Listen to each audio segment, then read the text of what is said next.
समस्त विद्यार्थियों को सुप्रभात।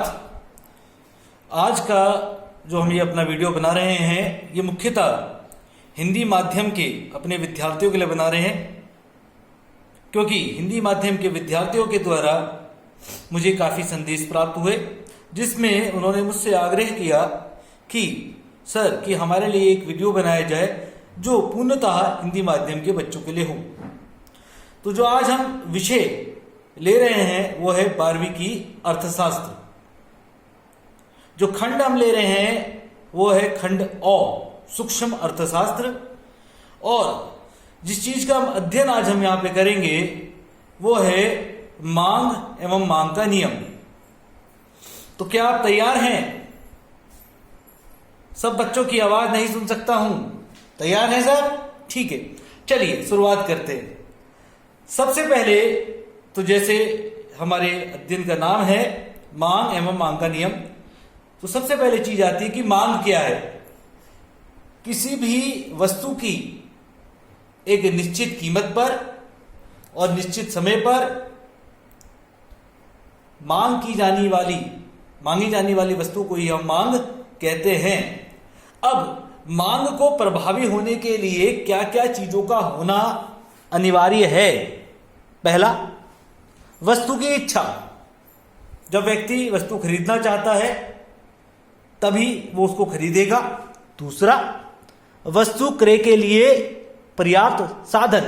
हो सकता है मैं वस्तु खरीदना चाहता हूं लेकिन मेरे पास पर्याप्त साधन नहीं है, धन नहीं है, तो मैं वस्तु नहीं खरीद सकता। तीसरा, साधन व्यय करने की तत्परता। मेरे पास साधन भी है, मैं खरीदना भी चाहता हूं लेकिन उसके लिए खर्च नहीं करना चाहता, उस दशा में भी मैं वस्तु को नहीं खरीद सकता। तो मांग को प्रभावी होने के लिए तत्परता भी होनी आवश्यक है। चौथा, एक निश्चित कीमत। हर वस्तु की एक निश्चित कीमत होती है जिस पर हम उसको खरीदते हैं। पांचवा, एक निश्चित समय अवधि जिस अंतराल में उस वस्तु को खरीदा जाता है। तो यदि मांग को प्रभावी बनाना है तो ये 5 चीजों का होना अनिवार्य है, तभी उसे प्रभावपूर्ण मांग कहा जाएगा। किसी को कोई संशय आया समझ में? अच्छा, ठीक है, आगे चलते हैं। मांगी गई मात्रा क्या होती है? एक निश्चित कीमत पर उपभोक्ता के द्वारा वस्तु की जो मांग की जाती है उसे मांग की मात्रा कहते हैं। मतलब जब हम एक निश्चित कीमत पर जो भी वस्तु की मांग कर रहे हैं, मैंने कहा कि वस्तु की कीमत है 100 रुपए और उस कीमत पर जो मैं मांग कर रहा हूं वो कर रहा हूं 200 इकाई की, तो ये क्या कहलाएगी? ये मांग की मात्रा कहलाएगी। आगे समझ में? ठीक है, चलिए अगला, मांग फलन क्या होता है? मांग फलन हमें यह बतलाता है कि मांग को कौन कौन से घटक प्रभावित करते हैं, अर्थात मांग किन घटकों के माध्यम से प्रभावित होती है, तो उनका जो क्रियात्मक संबंध है वो मांग फलन बताता है। तो यहां पे आप देख सकते हैं नीचे कि आपको दे रखा है एक इक्वेशन, ठीक है, जहां पे अंग्रेजी में उसको लिख रखा है। इतना आपको देखो अंग्रेजी में आना चाहिए, जहां पे dx इसका मतलब है x वस्तु की मांग, और ये जो लिखा है आपका f ये बता रहा है वो कौन कौन से घटक हैं जो मांग को प्रभावित करते हैं। किसकी? x वस्तु की। क्या क्या दे रखा है? जहां पे आपका px इसका मतलब है x वस्तु की कीमत। दूसरा है आपका, अगर हमने बात करी कि संबंधित वस्तु जिसे हम PR लिख सकते हैं, उसके बाद उपभोक्ता की आय, उसके बाद उपभोक्ता की रुचियां और उपभोक्ता की आशाएं। तो ये जो चीज हैं ये विभिन्न घटक हैं जो मांग को क्या करते हैं? प्रभावित करते हैं। मतलब अगर उपभोक्ता की आय ज्यादा है, इनकम ज्यादा है, तो मांग भी क्या करेगा? ज्यादा करेगा। क्योंकि उसकी क्रय शक्ति क्या हो जाएगी, बढ़ जाएगी। और अगर उसकी आय कम है तो उसकी क्रय शक्ति कम हो जाएगी और वो मांग क्या करेगा, कम करेगा। वैसे ही अगर उपभोक्ता ये सोचता है कि भविष्य में चीजें महंगी हो सकती हैं तो क्या करेगा, आज चीजों का क्रय ज्यादा करेगा, और अगर भविष्य में चीजें सस्ती हो सकती है तो वर्तमान में वस्तु का क्रय कम करेगा, जो कि किसको प्रभावित करेगी, मांग को प्रभावित करेगी। आगे यहां तक समझ में कोई दिक्कत किसी को? ठीक है। अब उसके बाद आती है मांग तालिका। मांग तालिका वह तालिका होती है जो हमें कीमत और मांग के संबंध को एक तालिका के रूप में दर्शाती है। मतलब विभिन्न कीमतों पर किसी वस्तु की कितनी मांग करी जाएगी, इसको जब हम तालिका के रूप में दर्शाते हैं तो उसी तालिका को हम मांग तालिका कहते हैं। उसके बाद व्यक्तिगत मांग तालिका। एक व्यक्तिगत या एक व्यक्ति की, एक उपभोक्ता की जो मांग की तालिका निर्मित करी जाती है या बनाई जाती है, उसको हम क्या कहते हैं, उसको हम व्यक्तिगत मांग तालिका कहते हैं। जैसे मेरी मांग है, मैं दूध की मांग करता हूं, मैं चावल की मांग करता हूं, गेहूं की मांग करता हूं, मसालों की मांग करता हूं, घी की मांग करता हूं। तो जब एक तालिका बनाई गई जिसमें ये विभिन्न चीजें लिखी गई और उनकी मात्रा लिखी गई जो मैं मांग रहा हूं, तो जो ये एक तालिका निर्मित होगी उसको क्या कहते हैं, व्यक्तिगत मांग तालिका कहते हैं। ठीक है। अब इसके बाद आती है आपकी बाजार मांग तालिका।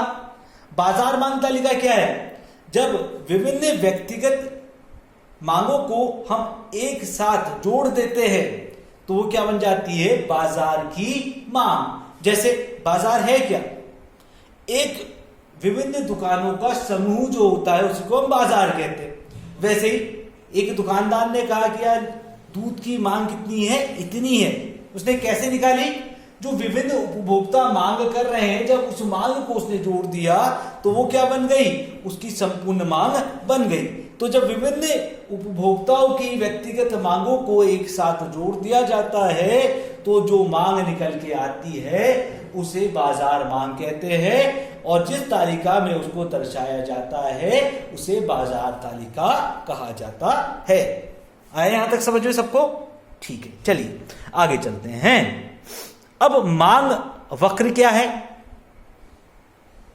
जब जो हमने मांग तालिका बनाई है उसे हम एक व्यक्तिगत वक्र के रूप में दर्शाते हैं।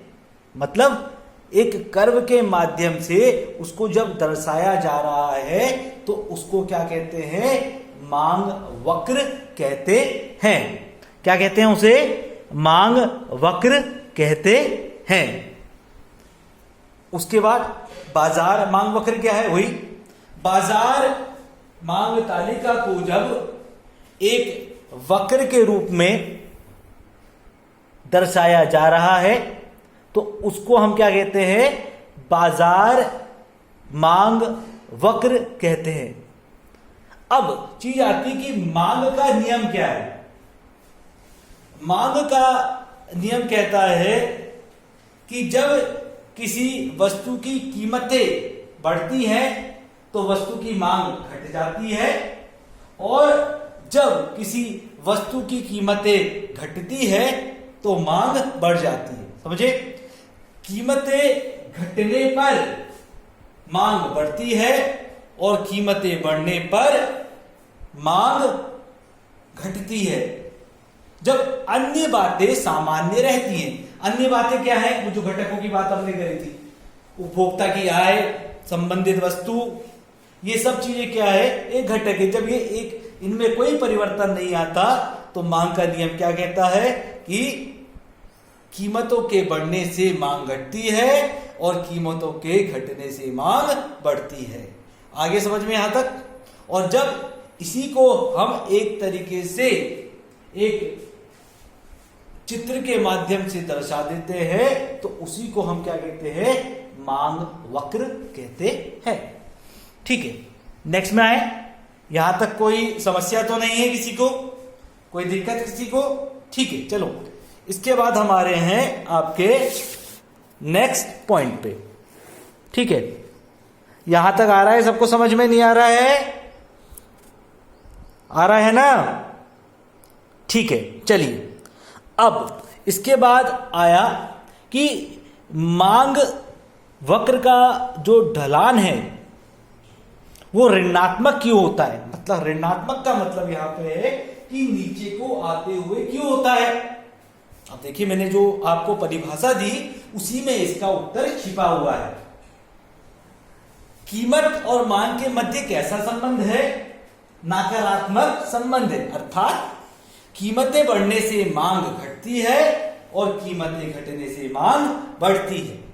आ गया? तो इसीलिए मांग वक्र क्या होता है, वो नीचे की तरफ आता हुआ होता है। अब लेकिन इसके कारण क्या है वो जान लेते हैं। ठीक है, पहला, घटती सीमांत उपयोगिता का नियम। मतलब जैसे जैसे किसी वस्तु का हम उपभोग करते रहते, ज्यादा करते हैं, तो उसकी हमारे लिए उपयोगिता क्या हो जाती है, कम हो जाती है। तो अब पहले अगर हम उस चीज के लिए ज्यादा पैसा देने के लिए तैयार थे, अब हम क्या चाहेंगे, उस चीज के लिए कम पैसा देना चाहेंगे। तो जब हमें कम पैसे में वो चीज मिलेगी तब हम ज्यादा खरीदेंगे, और अगर उतने ही पैसे में हमें मिल रही है तो हम ज्यादा नहीं खरीदेंगे। जैसे आप सब्जी मंडी जाते हो, 1 किलो आलू लिया आपने तो कोई कम नहीं कर रहा हो, लेकिन आपने कहा कि 5 किलो आलू लूंगा, तो 5 किलो आलू कब लोगे, जब वो आपको कम कीमत में देगा। आगे समझ में? ठीक है, चलिए इसके अलावा और क्या हो सकता है? ठीक है, प्रतिस्थापन प्रभाव। प्रतिस्थापन प्रभाव क्या है? मतलब जब संबंधित वस्तु की कीमत में परिवर्तन आता है तो उस दशा में भी क्या हो सकता है कि जो मुख्य वस्तु की कीमत है वो क्या हो जाए, एक तरीके से मांग उसकी क्या हो जाए, वो कम या ज्यादा हो जाए। मतलब मैंने कहा एक वस्तु थी, उसकी कीमत में कोई परिवर्तन नहीं आया, लेकिन जो उससे ही संबंधित वस्तु थी उसकी कीमत घट गई। तो अब क्या होगा, जो व्यक्ति पहले ये एक्स वस्तु खरीदता था, अब जो उसकी संबंधित वस्तु है वाई, वो उसका सेवन करने लग जाएगा। वहीं अगर वाई वस्तु महंगी हो जाती है, मतलब प्रतिस्थापित वस्तु महंगी हो जाती है, तो उस दशा में जो वाई को सेवन करते थे वो अब क्या करने लग जाएंगे, वो एक्स का सेवन करने लग जाएंगे। आ गया? तो इसीलिए मांग वक्र क्या होता है आपका, नीचे की तरफ आता हुआ होता है। ठीक है, उसके बाद अगर हमने बात करी उपभोक्ता की संख्या में परिवर्तन। अगर उपभोक्ताओं की संख्या बढ़ी तो मांग बढ़ेगी, और अगर उपभोक्ताओं की संख्या घटी तो मांग भी क्या होगी, वो घटेगी। आ गया? देखिए, कीमतों से ये आधारित है, कीमतों के ऊपर उपभोक्ताओं की संख्या कब बढ़ेगी, जब कीमतें घटेंगी। उपभोक्ता की संख्या कब कम होगी, जब कीमतें बढ़ेंगी। तो जो हमारा नियम कहता है वही लागू होता है। इसलिए मांग वक्र ऋणात्मक होता है या नीचे की तरफ आता हुआ होता है। यहां तक आ गया है सबको? ठीक है, चलिए अब मांग वक्र के नियम के अपवाद। अपवाद का मतलब समझे? अपवाद का मतलब है कब ये मांग का नियम लागू नहीं होता है। मतलब जो मैंने आपसे अभी बात की, आप कह सकते हैं आपने सर मांग के नियम तो ये बताया था, लेकिन यहां पे तो ये नियम नहीं लागू हो रहा है। तो इन चीजों की दशा में मांग का नियम क्या होता है, लागू नहीं होता है। जिन चीजों में मांग का नियम नहीं लगता है वो क्या क्या चीजें हैं उनको हम जान लेते हैं। ठीक है, आए समझ में? ठीक है, चलो तो पहली चीज, भविष्य में कीमत वृद्धि की संभावना। अगर भविष्य में ऐसा लगता है उपभोक्ता को कीमतें बढ़ सकती हैं, तो क्या कर देगा, आज मांग ज्यादा कर देगा। जबकि मांग का नियम क्या कहता है, कीमतों के परिवर्तन के फलस्वरूप ही मांग में क्या होता है, परिवर्तन आता है। लेकिन यहां पे क्या हो रहा है, कीमतों में कोई परिवर्तन नहीं है, लेकिन उपभोक्ता ये सोच रहा है कि फ्यूचर में मतलब भविष्य में कीमतें ज्यादा हो सकती हैं, तो आज क्या कर ले रहा है, अपनी मांग बढ़ा ले रहा है। ठीक है। दूसरा अपवाद अगर हमने बात करी, वो क्या है आपका, एक तरीके से वो है प्रतिष्ठा सूचक वस्तुएं। वो वस्तु जो प्रतिष्ठा से जुड़ी हुई होती हैं, तो क्या है, उनकी कीमतें अगर बढ़ती भी है, क्योंकि वो आपकी क्या दिखा रही है, प्रतिष्ठा को दर्शा रही है, रुआब को दर्शा रही है, तो उनकी मांग में परिवर्तन नहीं आता। चीज महंगी हो गई, जो मर्सिडीज कार खरीदता है, तो अगर 2, 4, 5 लाख रुपए कीमत बढ़ा दी जाती है, क्या व्यक्ति मर्सिडीज नहीं खरीदेगा? वो प्रतिष्ठा का स्वरूप है, वो तब भी खरीदेगा। कोई व्यक्ति डायमंड खरीदता है, डायमंड महंगा हो जाता है, नहीं खरीदेगा, क्योंकि वो प्रतिष्ठा का स्वरूप है, उसको खरीदेगा। आया समझ में? तो उस दशा में भी मांग का नियम नहीं लगता है। आया? ठीक है। चलिए, उसके बाद अगर हमने बात करी, तो तीसरा अपवाद क्या है, वो है उपभोक्ता की अज्ञानता। अगर उपभोक्ता को कीमतों के बारे में पता ही नहीं है, तो उसे कोई भी क्या कर सकता है, उसे मूर्ख बना सकता है। उसे तो कीमत ही नहीं पता है, तो उसका फायदा क्या है, एक तरीके से जो बेचने वाला विक्रेता है वो लेगा। तो उस दशा में क्या है, मांग का नियम काम नहीं कर रहा है। ठीक है। और चौथा है गिफिन का विरोधाभास। गिफिन वस्तुएं क्या होती है, जो घटिया वस्तु होती है, तो घटिया वस्तुओं की दशा में मांग का नियम लागू नहीं होता है। आ गया? ठीक है। अब सामान्य वस्तुएं कौन सी होती हैं, इसके बाद आए सामान्य वस्तुएं।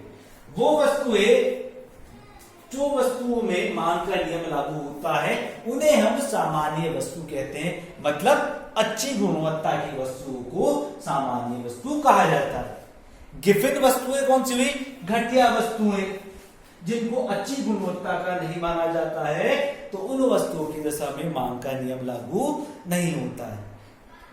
तो आशा करता हूं कि आप लोगों को यहां तक समझ में आ गया होगा। ये विशेष तौर पर मैंने अपने हिंदी के विद्यार्थियों के लिए क्या कर रखा है, ये वीडियो यहाँ पे बनाया था। तो मैं चाहूंगा कि जो मेरे हिंदी मीडियम के, हिंदी माध्यम के जो बच्चे हैं, वो मुझे बताएं कि क्या उन्हें समझ में आ रहा है या नहीं आ रहा है, जिससे कि आगे भी हम उनके लिए ऐसे ही और वीडियोस बना सकें। धन्यवाद।